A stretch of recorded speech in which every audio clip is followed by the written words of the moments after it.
होते हैं definite, indefinite. Definite में द, इंडेफिनेट में आ और an. Fill in the blanks कर लिया कई बच्चों ने, एरर्स कर लिया कई बच्चों ने। अब सवाल ये आया कि क्या ये लेक्चर किया आ और एन के सेंटेंसेस कब द का रूप ले सकते हैं? फिर से सुनना बच्चों, बड़ा झटका लगेगा सुन के, खासकर ऑनलाइन स्टूडेंट्स को। याद रखिएगा, आ और एन के सेंटेंसेस कब द का रूप ले सकते हैं ये सीखना जरूरी है। केवल 2 एग्जाम्पल मैं बताता हूं, बात समझ गए? जैसे मान लीजिए ये एक एग्जाम्पल है, Portia is dash heiress. Heiress का मतलब समझते हैं? उत्तराधिकारी, जो अपने पापा की जगह लेती हैं या जो अपने पापा की जगह लेता है। तो ये वो सेंटेंस है। तो हमने क्या बोला? Portia is dash Iris.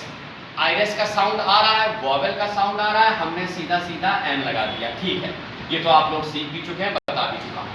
अब सवाल ये है कि ऐसे वाक्य द में कब बदले जाएंगे और आखिर सेंटेंस क्या इतना ही छोटा रहेगा? ये भी एक तरीका है समझने का।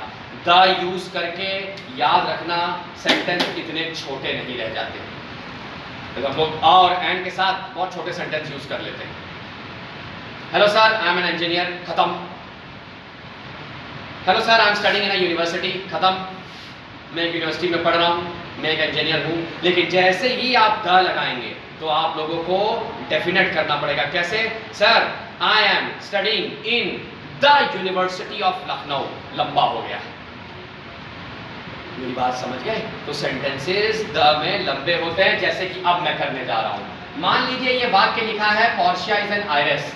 क्या कोई इसी वाक्य को द के साथ बदल सकता है? मैं गारंटी दे सकता हूं कि और शब्द आपको जोड़ने ही पड़ेंगे। कैसे? पोर्शिया पोर्शिया ही रहेगी, हेल्पिंग वर्ब ही रहेगा।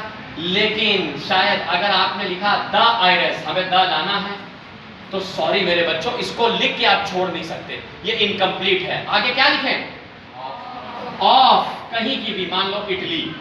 ये देखिए सेंटेंस, इसके मुकाबले यहां कितने शब्द? 1 2 3 4, 1 2 3 4 5 6 शब्द हो गए।